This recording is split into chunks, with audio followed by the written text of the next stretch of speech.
सो आप सभी को इंडिपेंडेंस डे स्वतंत्रता दिवस की हार्दिक शुभकामनाएं। बात करेंगे नर्वस सिस्टम की कुछ दोनों के बारे में बात करेंगे, देन उसके बाद स्टार्ट करते हैं। Like this drug is highly photo sensitive drug destroyed by the radiation. उसके अलावा अमाउंट जो है वो इंपॉर्टेंट होता है। Person should take the drug on time, everyday fix time पे आपको यूज करना है, इसको मिस नहीं करना है, स्किप नहीं करना है, otherwise person will have again chance for development of seizures. Mechanism of action भी हम ऑलरेडी पढ़ चुके हैं इसके बारे में। So it is used to treat tonic clonic seizure और partial seizure. What is the mechanism of action of this drug? Phenytoin block the sodium channel. Sodium channel जो है उनको क्या करती है, ब्लॉक कर देती है। और जब सोडियम चैनल आपका ब्लॉक हो जाएगा तो in that situation action potential slow हो जाएगा और उसकी वजह से आपकी जो एक्सेसिव ब्रेन एक्टिविटी है वो क्या हो जाएगी, डिक्रीज हो जाएगी। The next one is dilute in normal saline. एक ही क्वेश्चन जो है, एक ऐसा क्वेश्चन है जो कभी ना कभी किसी ना किसी ड्रग के बारे में हर बार पूछते हैं, कोई ना कोई ड्रग्स एग्जाम में, लाइक अभी रिसेंट एग्जाम में आया था। अभी रिसेंट आपने एग्जाम दिया होगा, नहीं दिया? वहां पे एक ड्रग का एग्जांपल पूछा था। अभी रिसेंट कौन सा एग्जाम हुआ था? नहीं, डीएसएसपी से पहले और उससे पहले, हाँ आई थिंक एसपीजीआई के अंदर क्वेश्चन आया था। कौन सी ड्रग? एमिड्रोन। सो आप एक ड्रग था कार्डियक ड्रग एमिड्रोन के बारे में क्वेश्चन था कि उसको किस में डाइल्यूट करते हैं। सो एमिड्रोन की बात करें तो उसको हम किस में डाइल्यूट करते हैं? एक्सट्रोज सॉल्यूशन के अंदर। वैसे अगर हम एप्टोइन या फेनेटोइन आईवी पुट कर रहे हैं, giving tablet then okay, but आप कौन से रूट से दे रहे हैं? आईवी दे रहे हैं। इन दैट सिचुएशन इसको किस में मिक्स करना है, डाइल्यूट करना है? Normal saline 0.9% only. ना तो आपको हाइपोटोनिक नॉर्मल सलाइन लेना है, ना ही आपको हाइपरटोनिक लेना है। It is only effective when you are dilute this drug in normal saline 0.9%। The next one is continuous therapeutic monitoring. Therapeutic monitoring की बात करें, in which situation you require therapeutic monitoring of a drug? Like आपने एक paracetamol लिया, PCM tablet लिया या injection लगाया, क्या थेराप्यूटिक मॉनिटरिंग करेंगे पीसीएम का? नहीं करेंगे। आपने पेशेंट को इंजेक्शंस लगाए लाइक टेजोबैक्टम, पिपरासिलिन, क्या आप उसका थेरेपेटिक मॉनिटरिंग करेंगे? लेकिन in case of injection of Eptoin और phenytoin you are going for therapeutic monitoring. If you are giving lithium injection you will go for therapeutic monitoring. So ये कैसे पता चलेगा कि इसका करना है इसका नहीं करना है? सो आइडेंटिफिकेशन करने के लिए सिंपल सा टॉक्सिक इफेक्ट और साइड इफेक्ट सारी ड्रग के होते हैं। Every drug has their own side effect and toxic effect, but few drugs having the toxic effect very early and few drugs is having toxic effect but late, not in early stage. Like कुछ drugs जिनका level थोड़ा सा भी increase हुआ blood में, they will start producing toxic effect, and the few drug which may produce toxic effect but on wide range, बहुत लंबा या बहुत ज्यादा अमाउंट आपके ब्लड में इंक्रीज होगा। लाइक आप पैरासिटामोल की एक टेबलेट खाएंगे, दो खाएंगे, पांच खाएंगे, 10 भी खाएंगे तो इतना इफेक्ट नहीं आएगा, वोमिटिंग तक हो सकता है, कुछ ज्यादा इशू नहीं होगा। But if you take 50 tablets और 100 tablet of paracetamol then it will produce toxic effect in your body. But in case of lithium, if you are taking lithium one tablet every day and एक दिन आपने दो ले लिया, 3 tablets ले लिया, you will have severe toxic effect in your body. So उसका reason क्या है? उसका रीजन होता है that point which is known as therapeutic window, that is known as therapeutic window. Pharma के अंदर वैसे डिटेल में पढ़ेंगे। Therapeutic window means difference between therapeutic dose and toxic dose. Like इसका भी हम बात करेंगे। जैसे पहले अगर हम बात करें लिथियम बात करें तो 0.6 to 1.2 mg per dl, this is the normal therapeutic level in your blood जो अलाउड है, यहां तक ठीक है। If this amount of drug is reach from 1.2 to 1.5 mg per dl, this lead to toxicity. So the difference is only 0.3 mg. It is very narrow, बहुत कम difference है, point के अंदर डिफरेंस है। So if any drug is having a therapeutic window which is very narrow, ये जो window इसको हम क्या बोलते हैं? Therapeutic dose and toxic dose, दोनों के बीच में जो डिफरेंस है इसी को हम क्या बोलते हैं? Therapeutic window. If this window is narrow, the window is narrow, then the drug will produce toxic effect very early, and if therapeutic window is wide, बहुत बड़ा गैप है, like normal doses, and अगर हम बात करें कि toxicity will start from 5 mg, then you will say there is a huge gap between toxic effect और therapeutic dose, तो उसको हम क्या बोलेंगे? wide therapeutic window। तो कौन सी ड्रग के साथ में आपको मॉनिटरिंग करनी होगी? तो अब आपको कुछ समझ में आ गया। those drug which having narrow therapeutic window you required therapeutic monitoring, and those drug which having wide therapeutic window you not required any type of monitoring। clear? so यहाँ पे अगर हम फेनेटोइन की बात करें तो इसका भी जो अमाउंट है वो बहुत ही, थेरेपेटिक डोज जो लेवल है वो 10 to 20 माइक्रोग्राम mcg, माइक्रोग्राम पर ml, this is the therapeutic dose of the drug. If it increase little bit, like it increase to 30, 40, 50, then it will start toxicity in your body. Toxic symptom अभी हम बात करेंगे। So this is clear? Therapeutic window और clear है? Exam के अंदर therapeutic window के ऊपर भी एवरी टाइम क्वेश्चन है, इसका टॉक्सिक इफेक्ट ऑफ फेनेटोइन के ऊपर क्वेश्चन आता है, बहुत बार मल्टीपल टाइम क्वेश्चन आया है, तो उसकी भी बात करते हैं। लिखिए next, side effect of phenytoin. So phenytoin के साइड इफेक्ट की बात करें तो स्टार्ट करते हैं with very important, that is hypertrophy of gum और hirsutism. What is hirsutism? Excessive hair growth. Normally we know that a male person have more hair growth compared to a female on the body, not on the scalp or other on the body hairs की अगर हम बात करें तो male person will have more hair growth compared to the female, but if female is having excessive hair growth in the body, that condition will known as hirsutism, and अगर male में भी ये बहुत ही ज्यादा excessive हो रहा है, normal से excessive, तो वो भी किसमें आएगा? hirsutism। The second one is hyperplasia of gum और gum bleeding, जो gum से बड़े बड़े gum हो जाएंगे, ऐसे white बहुत मोटे मोटे gums, hyperplasia of gum। Like hirsutism आपने एक मूवी देखा होगा, मूवी का नाम तो मैं भूल जाता हूँ, आई डोंट नो, और उस मूवी के अंदर उस पर्सन हीरो को कुछ एक इंजेक्शन लगाते तो वो ऐसा हो जाता है, छुकुड़ जाता है छोटा सा, उसकी बॉडी पे बहुत बहुत हो जाता है, देखा है। देन उसके बाद उसमें एक लेडी होती है, मोटा सा लेडी, फिर उसको वो कुछ देता है और उसकी वजह से उसकी बॉडी पे पूरे बाल ही बाल, देखा है। वो कभी भी अपनी, उसने बोला कि तेरे को कभी भी मैं ब्यूटीफुल नहीं रहने दूंगा, तो वो बाल देखा बहुत मूवी में उसमें देखा होगा आपने। So that is an example of iron man. पता नहीं जो भी नाम होगा, आई डोंट नो, बस इतना मुझे याद है ऐसा कुछ होता है। फिर छुट्टी जाओ। Next, the next one is an osteomalacia, softening of bone, softening of bone. So the aptoin or phenytoin will decrease the absorption of calcium. ये क्या करता है, कैल्शियम की एब्जॉर्प्शन को रिड्यूस करता है, और कैल्शियम का एब्जॉर्प्शन जब रिड्यूस होगा ब्लड में, then blood will start taking calcium from, कहां से लेगा, बोन से, किसमें जाएगा, ब्लड में। एंड जब बोन से कैल्शियम ब्लड में रीच होगा तो बोन के अंदर कैल्शियम का अमाउंट कम हो जाएगा, डिक्रीज। और बोन के अंदर कैल्शियम का रोल क्या है, what is the role of calcium in bone. Calcium body में क्या काम करता है, calcium is a type of chelating agent, कितनी बार बताया मैंने, फ्लोटिंग करवाता है, चिपकाता है, बोन के टिश्यू को चिपकाता है एवरीवेयर। कैंसर सेल और नॉर्मल सेल में आप देखोगे तो वहां पे भी कैल्शियम ज्यादा होता है, इसलिए नॉर्मल ट्यूमर जो बनती है, जिसको हम बिनाइन ट्यूमर बोलते हैं, that will not spread from one part to another part because they have more amount of calcium, but the malignant tumour has less amount of calcium, that's why they very detach from the tumour and reach to other part, metastasis होता है। So calcium is a type of, which type of agent, chelating, चिपकाने वाला, एक दूसरे के साथ, ओस्टोसाइट्स को एक साथ बॉन्ड करके रखता है, चिपका के रखता है। When calcium amount is less than bone will soft, अंदर टिश्यू जो है वो बॉन्डेड नहीं रहेगा और सॉफ्ट हो जाएगी, इजीली ब्रेक होने के chances, person will have a higher chance for developing pathological fracture, pathological fracture. Next, teratogenicity. Next is the teratogenicity. Yes, first, what is teratogenicity? Silent हो जाओ पहले तो आप लोग, हाँ, ड्रग के देने पे एब्नॉर्मलिटी हो जाती है। सो हाँ ठीक है, आपने बोला कुछ, देखते हैं क्या सही था, सही था इन्होंने बोला जो, सुना ही नहीं हमने तो सर, कौन नहीं। व्हाट इज teratogenicity, दीवार के पास, व्हाट इज, ये जो लिखा है teratogenicity, teratogenic effect of drug, पता है, यस और नो, नहीं पता कोई बात, बैठ जाओ,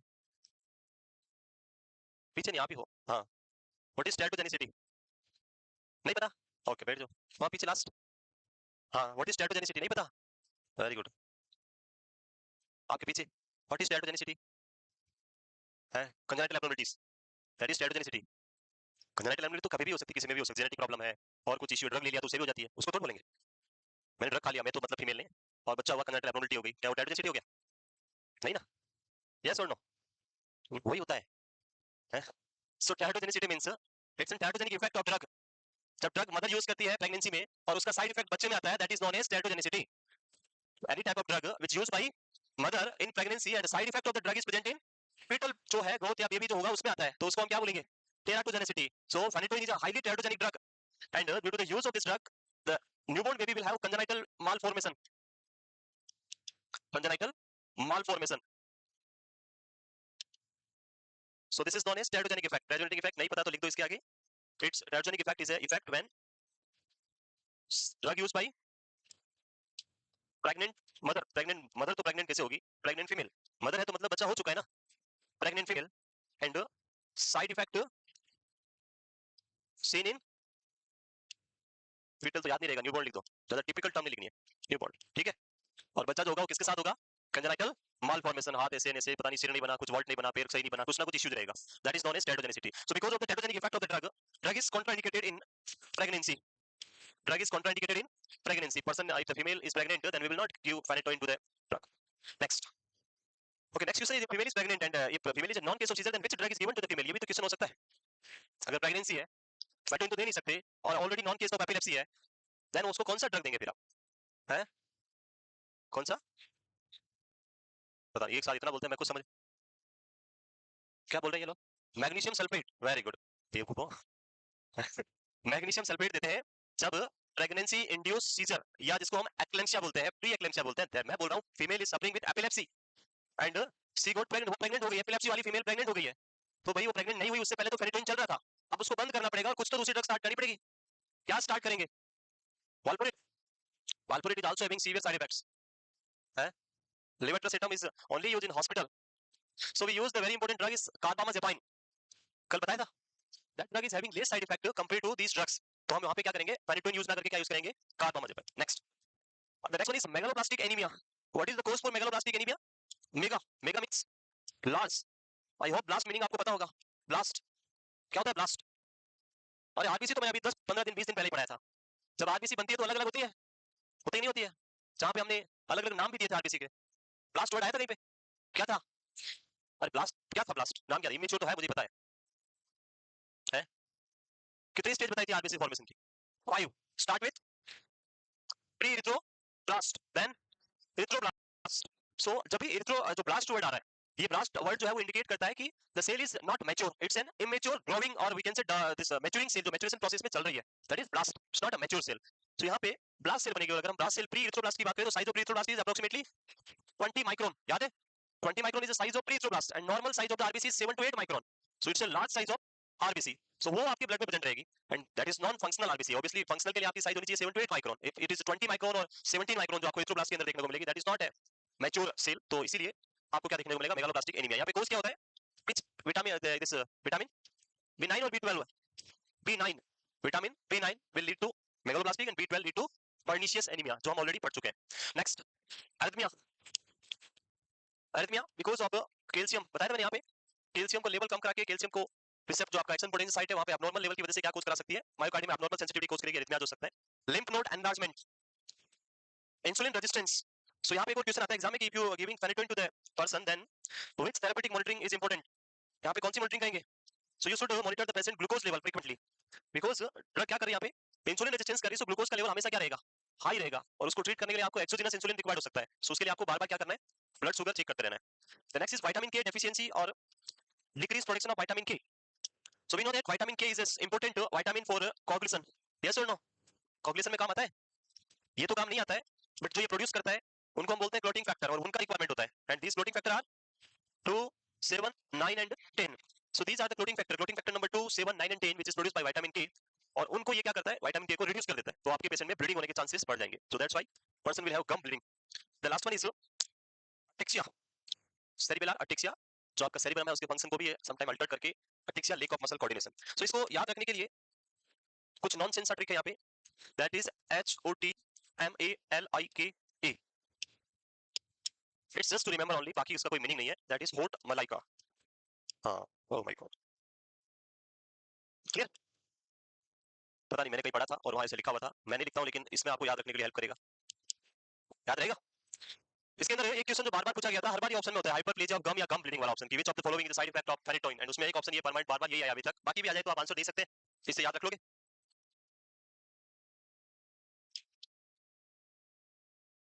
It the sodium valproate is a broad spectrum anti-epileptic drug. Broad spectrum means broad spectrum. पता नहीं सर, एक पता नहीं कौन कौन से टर्म जाते हो आप. ब्रॉड स्पेक्ट्रम सुना नहीं सुना कभी? जब फार्मा पढ़ाई थी तब ब्रॉड स्पेक्ट्रम, नैरो स्पेक्ट्रम पढ़ाई थी. Broad spectrum and narrow spectrum दो ड्रग टाइप हैं, उनके स्पेक्ट्रम या उनके इफेक्ट के बेसिस पे. If drug is working on multiple receptors at the same time, बहुत सारे बैक्टीरिया वायरस को एक साथ किल कर रही है एंटीबायोटिक, या ये ड्रग मल्टीपल रिसेप्टर पे एक साथ वर्क कर रही है, तो उसको हम क्या बोलेंगे? Broad spectrum. And drug is working on limited receptor 1, 2 और 3, लिमिटेड रिसेप्टर्स को बहुत ब्लॉक कर रही है, स्टिमुलेट कर रही है, तो उसको हम क्या बोलेंगे? Narrow spectrum. So it is a broad spectrum, it work on multiple receptor together, और उसकी वजह से इसका इफेक्ट क्विक आपको देखने को मिलता है. Valproate is rapidly and almost completely absorbed from the GIT tract and metabolized in liver and excreted in urine. As the drug is completely absorbed from GIT, that's why most of the time patient will receive tablet form. जब आपको injections required नहीं है, आप injection लगाएंगे, pen होगा, cannula चाहिए, बहुत सारी प्रॉब्लम, इंफेक्शन होने की वजह से आप उस टैबलेट देंगे, 100% एब्जॉर्प्शन है तो फिर आप टैबलेट पे जाना बेटर होता है. इसलिए मोस्ट हम क्या देते हैं पेशेंट को? टैबलेट. हॉस्पिटल में जब एडमिट होता है. इसके साइड इफेक्ट भी कुछ इसी तरह से है जो आपको याद रखने हैं, और इनको याद रखने के लिए आपको याद रखना है सिंपल सा ट्रिक, वो है वालप्रोएट, VALPROATE. देख लिया? नेक्स्ट मूव करें. सो आप लोगों ने सेलिब्रेट किया इंडिपेंडेंस डे? वीडियो में तो नहीं दिख रहे थे आप लोग कहीं मुझे, हैं? यस सर, इतना जोर से किया, तिरंगे को मैं ही उड़ा दूंगा. यस सर से नहीं थे आप लोग यहाँ पे. कुछ लोग थे, 4-5 इधर दिख रहे थे मुझे कहीं पे, और 2-3 जो डांस करने वाले थे वो दिख रहे थे बस, बाकी नहीं थे. हम भी नहीं थे, तो ऑब्वियसली आप लोगों ने सोचा होगा हम क्यों जाएं फिर. नहीं थे हम लोग, बोला था मैंने, हमारी ड्यूटी थी, हॉस्पिटल ड्यूटी, और उसको छोड़ नहीं सकते ना. चलिए आगे. Next, next side effect. To remember the side effect of drug, you remember the simple trick that is VALPROAT. इसका जो स्पेलिंग होता है वो लिखना, वालप्रोएट जो इसका स्पेलिंग होता है VALPROAT. जैसे ई भी होता है पर ई इसमें नहीं है, ई है, सॉरी ई भी इसमें है, valproate. So V for vomiting, anorexia is there, lack of appetite, भूख नहीं लगती है. Liver damage will lead to hepatitis, pancreatitis, skin rashes, orofacial and digital abnormalities. Orofacial यानी फेस में यहाँ पे और फिंगर टिप पे, हैंड और फुट में आपको प्रिकिंग सेंसेशन या फिर एब्नॉर्मल रेसेस फॉर्मेशन आपको देखने को मिलेगा. सो ये प्रेजेंट रहेगा. Alopecia, loss of hair, it is also a teratogenic drug and that's why it is also not given in pregnancy. अभी बोला था मैंने, प्रेगनेंसी में ये भी हम दे नहीं सकते. And last, elevation of liver enzymes. तो ये दो ड्रग्स शॉर्ट में हमने डिस्कस की, बाकी बाद में हम बात करेंगे डिटेल में, तो जब हम फार्मा पढ़ेंगे और अगर वहां पे कहीं आएगी. नेक्स्ट जो डिजीज बचती है हमारे पास ब्रेन के रिलेटेड, वो दो डिजीज है स्पेसिफिकली, और वो है multiple sclerosis and Guillain Barre syndrome GBS। हाँ भाई, ऑनलाइन वाले पूछ रहे क्लास स्टार्ट हो गई क्या? क्लास स्टार्ट हो गई है, आधा घंटा हो गया है। So mostly I will complete the system by tomorrow or maybe day after tomorrow. Spinal cord injury बची है और कल आई थिंक मेरी सेकंड क्लास होगी, तो उसमें टाइम कम मिलेगा, इसलिए हो नहीं पाएगी, तो परसों तक कंप्लीट हो जाएगा। आपको कोई भी डाउट लगे तो आप अभी भी क्या कर सकते हैं, पूछ सकते हैं, ला सकते हैं, बाद में भी पूछ सकते हैं, पर बाद में इतना टाइम नहीं मिलता है आपको और मुझे। पूछते हो लेकिन मैं हो सकता है बिजी हूँ, बता नहीं पाऊँ, इसलिए अभी तो मौका है, आप पूछ सकते हैं, अभी चल रहा है, बाद में अलग से टाइम निकाल के पूछना पड़ेगा, बताना पड़ेगा मुझे। यस, बाकी वैसे आप बहुत इंटेलिजेंट हो, you don't have any doubt. चलिए आगे, next GBS, Guillain-Barré syndrome. So before moving on GBS and multiple sclerosis, we will clear few things. Neuron तो पढ़ा था हमने, याद है? This is the neuron, axonal part of the neuron, and on the axonal part of the neuron is a specific covering is there, approximately 100 layered covering, and this covering is known as myelin sheath. Very good, myelin sheath. This myelin sheath help in, क्या करती myelin sheath? Speed up the conduction.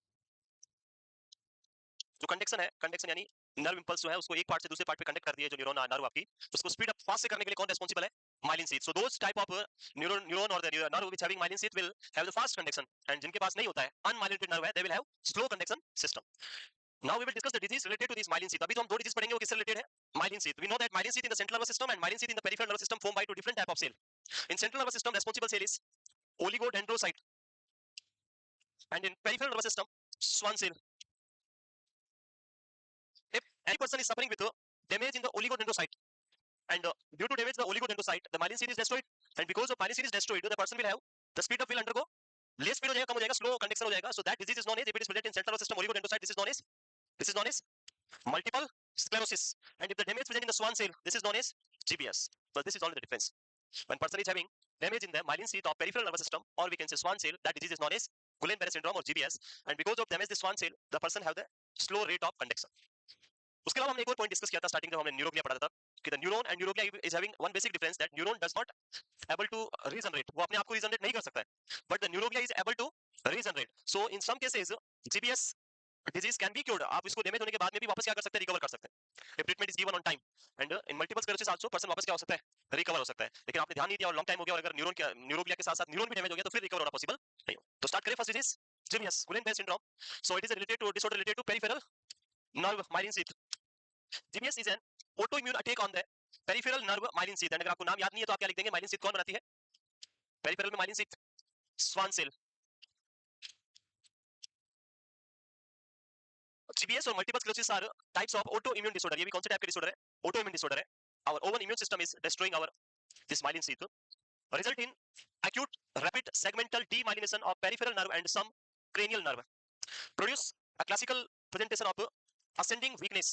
Like हमने disease पढ़ा था, that is myasthenia gravis. It's a classical presentation of descending weakness. And here the disease which is known as GBS is a classical presentation of ascending weakness, means it first affect the lower part of the body and slowly move toward the head part, upper part cranium को affect करेगा last में. Because it is a ascending weakness type of disorder, it affect respiratory muscle first, then the cranial muscle. Respiratory muscle जानते हो कौन सी है? कौन सी है? Diaphragm. सो जो आपकी अपर पार्ट की मसल से, लाइक डिस्फेजिया हम बात करें, डिस्निया बात करें, डिप्लोपिया बात करें, ड्रॉपिंग ऑफ आईलिड की बात करें, ये सारे सिम्टम्स बाद में आएंगे. Person will have the respiratory issues, person is unable to breathe because of paralysis in the diaphragm. And इसी वजह से जब हम जीबीएस की बात करते हैं, क्वेश्चन भी आता है एग्जाम में कि patient, you are admitting a patient with Guillain Barre syndrome, which equipment you should keep ready on the bed side of the patient. क्या तैयार रखना है बेड साइड पे, क्या तैयार होना चाहिए जीबीएस के लिए? So GBS patient any time will develop respiratory arrest, कभी भी क्या हो सकता है उसमें, रेस्पिरेटरी अरेस्ट हो सकता है. एंड रेस्पिरेटरी अरेस्ट हो गया तो क्या करना पड़ेगा? You have to ventilate the patient with a machine that is known as mechanical ventilator. So it is the first choice of treatment in GBS, mechanical ventilation. क्योंकि पेशेंट का जब diaphragm ही work नहीं करा तो सेल्फ ब्रीथ पॉसिबल बिल्कुल भी नहीं होगा.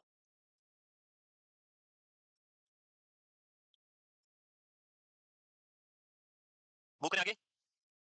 So it is a type of descending ascending weakness with dyskinesia. Dyskinesia means disturbed. Kinesia means movement. Person will have disturbed movement.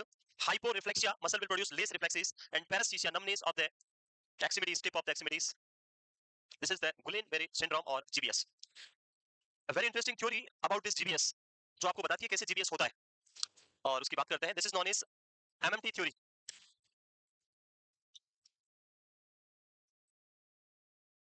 Start करें, लिख लिया, आज ही करना है पूरा. वो करें. Next, cause. So we know that it is a type of autoimmune disorder. So autoimmunity is the cause, but autoimmunity is triggered by viral attack. Virus directly not attack on the myelin sheath. But a person is having a viral infection. Sometimes the virus is very intelligent, and the virus will stimulate the autoimmunity. कैसे करेगा मैं पूरा explain करूंगा अभी.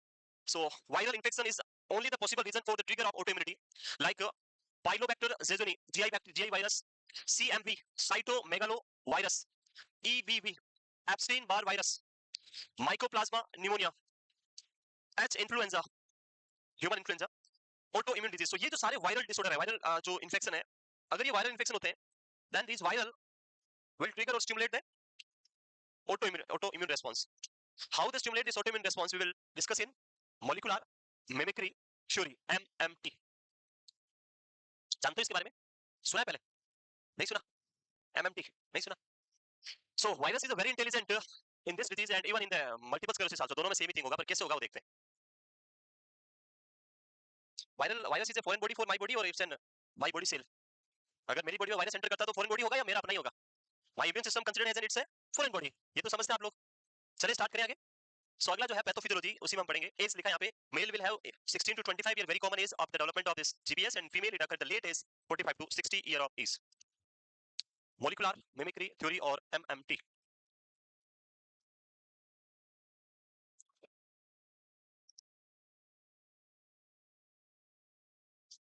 Pathophysiology. So to understand the pathophysiology of GBS you have to understand MMT. क्या होता है देखें. Like a virus, simply Epstein Barr, just example ले रहा हूं, EBV. A person is suffering with Epstein Barr virus infection. Patient में क्या हो गया? किसका इन्फेक्शन हो गया? एप्स्टीन बार वायरस का. बॉडी में एंटर किया. When this virus enter in the body, immune system क्या करेगा? इम्यून सिस्टम स्टिमुलेट होगा. स्टिमुलेट, अब ये लिखना नहीं है. इम्यून सिस्टम स्टिमुलेट होने के बाद इस वायरस को क्या अंडरस्टैंड करेगा immune system? Foreign body, considered as an antigen, and my immune system will start forming antibody. This antibody which form against the EBV will attack on this and kill them. And मैं वापस क्या हो जाऊंगा?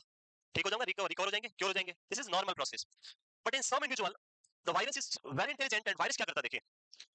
This is the cell of a virus, EBV virus की. Just for example मैं cell बना रहा हूं. This is the cell of EBV virus, normal cell of EBV virus, and this is the cell of myelin sheath of peripheral nerve, जिसका नाम क्या है? Schwann cell. सो ये किसका सेल है? वायरस का. And this is the cell of Schwann cell. Both are different. When this virus enter inside my body, ये virus मेरी बॉडी में एंटर किया. बॉडी में जाने के बाद इम्यून सिस्टम इस सेल को रिकॉग्नाइज करेगा, एंड वो क्या करेगी? इसके जैसी क्या बनाएगी? एंटीबॉडीज फॉर्म करेगी, एंड उसके ऊपर जाके अटैक करेगी. सो जो एंटीबॉडीज बनेगी वो इसके शेप को आइडेंटिफाई करेगी. इस तरह की जो दिखने वाली है उनको क्या करना है? मुझे किल करना है. बट ये वायरस बहुत इंटेलिजेंट होता है. जैसे ही ये बॉडी के अंदर एंटर करता है, virus change the shape of the cell, change the shape of cell in some individual only, shape of cell. Now virus ने क्या किया? जो ये सेल उसकी प्राइमरी थी उसको चेंज करके उसने क्या बना दिया? ऐसा बना दिया. Now this is the cell जो किसकी हो गई? अब वायरस की. And the same type of same morphological cell is also present in our Schwann cell. Now my immune system, अब ये वायरस की सेल ऐसी है तो इम्यून सिस्टम इसी के अकॉर्डिंग क्या बनाएगा? Antibody. This antibody will fit here and kill this viral cell.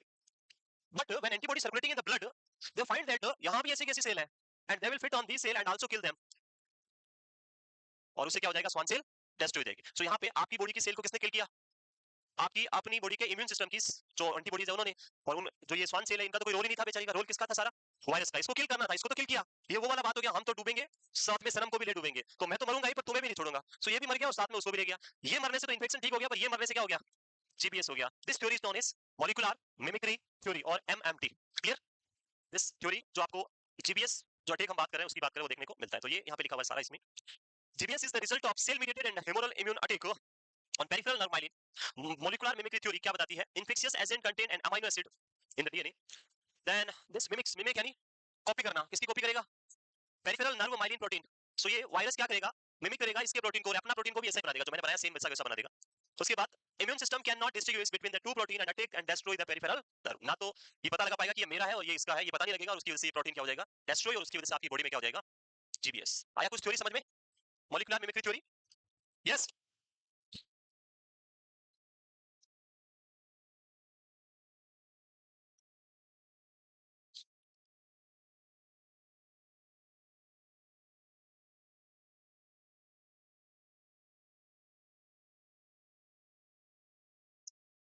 वो करें.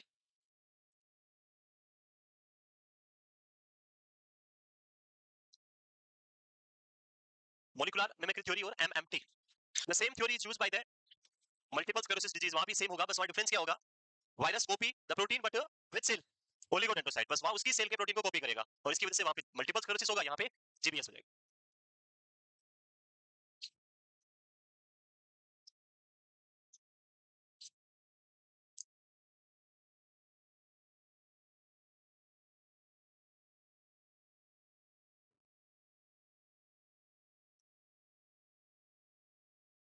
वो करे, यस,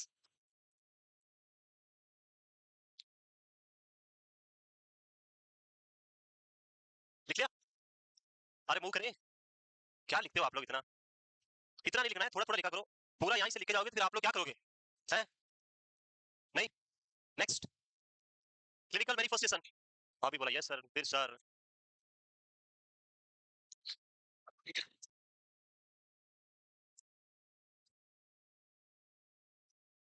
लाइक ये जो इंडिपेंडेंस डे सेलिब्रेशन होता है, एक सेलिब्रेशन होता है जो जब हम बचपन में थे, पता नहीं आप कभी थे होंगे या मैं तो पता नहीं, पर जब मैं था, आप भी ज्यादा पुराने नहीं हो, अभी मेरे से थोड़े ही छोटे होंगे। सो जब हम सेलिब्रेट करते थे स्कूल में, और हमारा तो प्योर था स्कूल, गवर्नमेंट स्कूल, राजकीय उच्च प्राथमिक विद्यालय, राजकीय उच्च माध्यमिक माध्यमिक पहले माध्यमिक विद्यालय, फिर राजकीय उच्च माध्यमिक विद्यालय, ऐसा होता था। हमें इंग्लिश में लिखना भी नहीं आता था, हम यही लिखते थे, राजकीय उच्च प्राथमिक विद्यालय। कभी कोई आके बोल देता था आपकी स्कूल तो क्या है, कौन क्या बोलते हैं उच्च प्राथमिक को, अपर प्राइमरी स्कूल। तो हम शौक, हम क्या ये पता नहीं, समझ नहीं आया, राज गवर्नमेंट अपर प्राइमरी स्कूल, इतना समझ नहीं आता हमारा, तो राजकीय उच्च प्राथमिक विद्यालय। सो वहाँ पे सबसे पहला तो ये जो 15 ऑफ अगस्त होता था, ये आता था सेशन स्टार्ट होने के कुछ एक महीने बाद, सेशन स्टार्ट होता था 1 जुलाई से, 1 जुलाई से होता था, स्कूल की छुट्टियां गर्मी की खत्म, और 1 जुलाई से स्कूल जाना होता था। तो पहला तो क्या होता था, ये 15 अगस्त जब आता था तब एक नई ड्रेस मिलती थी, जो सबसे बड़ा अचीवमेंट होता था गांव में हमारे लिए, आप लोग तो सिटी के लोग बड़े, क्यों, क्योंकि मास्टर जी बोलते थे कि भाई स्कूल ड्रेस पहन के आना है, तो 10-15 दिन तो हम ऐसे निकालते, फिर बोलते तो बोलते सर अभी दाल रखी है, बन रही है, टेलर देगा नहीं देगा, फिर वो कब देता था, ये तो पहले देता था वो, पर उसको पहनते कब थे, 15 अगस्त को पहली बार बिल्कुल नई ड्रेस की हुई, पैंट खाकी कलर की और ब्लू कलर का शर्ट यहाँ तक लंबा ऐसे, इन भी नहीं करते, वो अलग ही था उस टाइम, पैंट इतना वो से व्हाइट। हाँ, देन उसके बाद दूसरा अचीवमेंट होता था, उस टाइम वो एक, पता नहीं आजकल मिलते ब्लैक कलर के शूज आते थे, 80 रुपए का आते था, पता नहीं कितने रुपए का। वो शूज भी नहीं मिलते थे, और वही मिलते थे बस, ब्लैक कलर के शूज, उसके साथ में एक नया सॉक्स और एक पैंट और एक शर्ट। अब आप गए स्कूल में नए कपड़े पहन के, फिर वहां से स्टार्ट होता था सारा प्रोग्राम, जो भी होते थे, जो आपको पार्टिसिपेट करना है करो, जो भी इसमें आपका नाम था, जो भी होता था वो सब आप एंजॉय करते थे। और सबसे लास्ट में आता था वो लड्डू, तो हमें नहीं मिलता था, हमारे लड्डू के दाने मिलते थे, जैसे नुक्ति बोलते थे हम उसको।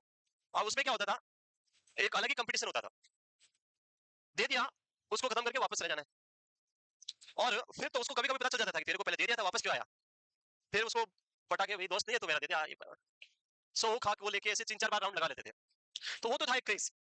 और आज की हम बात करें तो आज एक फोर्स हो गया, क्रेज नहीं रहा, अभी क्या है, खुशी नहीं है अभी। पहले जब प्रोग्राम होता था तो गांव का जो पूरा लोग सब माहौल बना के पूरे होते थे इकट्ठे, वहां पे भरा रहता था। आजकल स्कूल के बच्चे भी पूरे नहीं आते, वो गांव के लोग तो कहां से आएंगे। सो अब वो क्रेज नहीं रहा, डिजिटल मीडिया आने के बाद में एंटरटेनमेंट के लिए इतने सब कुछ आपके पास थिंग्स अवेलेबल है कि हम इन सारी चीजों को भूल चुके हैं। कोई भी फिजिकल डेवलपमेंट नहीं होता है, कोई काम नहीं था, छुट्टी था, सो हम बैठे हैं, और स्टाफ जो है इतने वो इंटेलिजेंट है, बहुत इंटेलिजेंट स्टाफ है। तो अब वो बैठे बैठे क्या कर रहे हैं, आजकल एक इस व्हाट्सएप में एक और नया फीचर आया है, एआई, मेटा। सो वो बैठे बैठे क्या कर रहे हैं, मेटा मैं बहुत बोर हो रहा हूँ क्या करूं, वो उसमें लिख रहा है, फिर मेटा बोला अच्छा बहुत बोर हो रहे हैं तो आप गाने चलाएं, थोड़ी देर डांस करें, ये करें वो करें।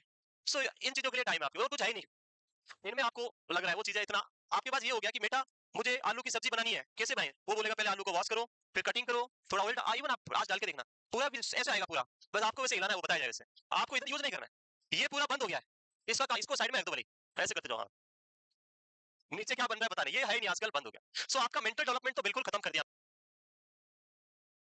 हम लोगों ने।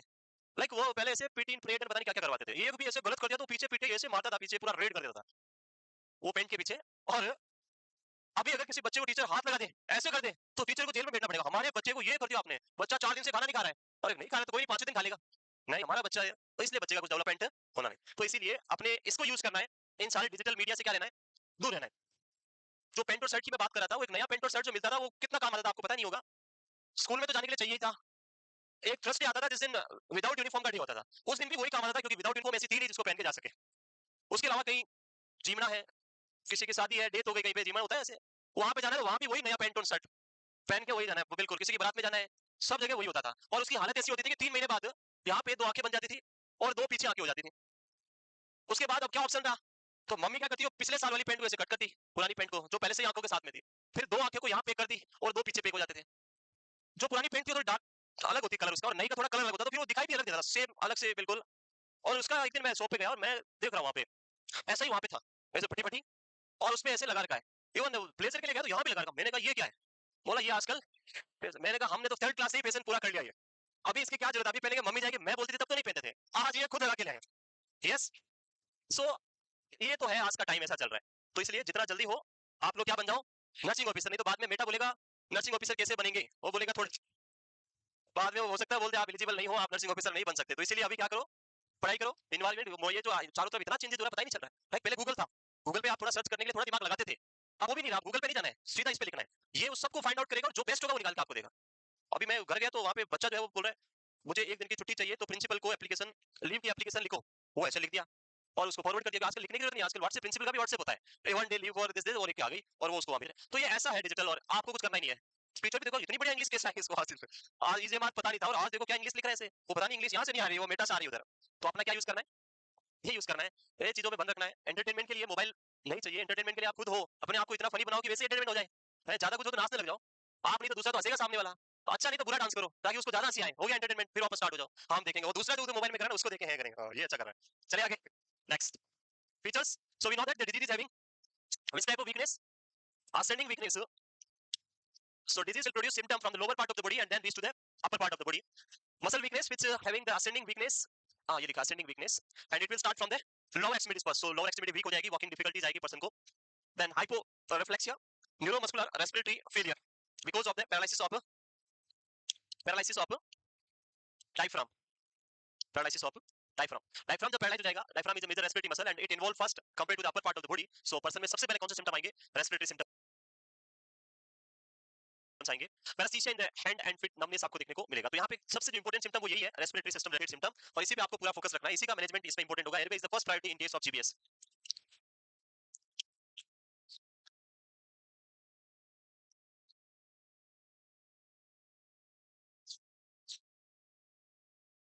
क्लियर, वो करें,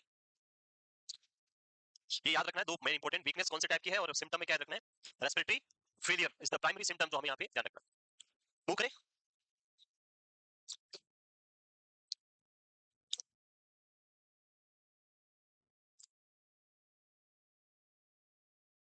आज के करंट अगर आप डाटा देखेंगे तो इन आवर कंट्री 50% और more persons are suffering with secondary disease.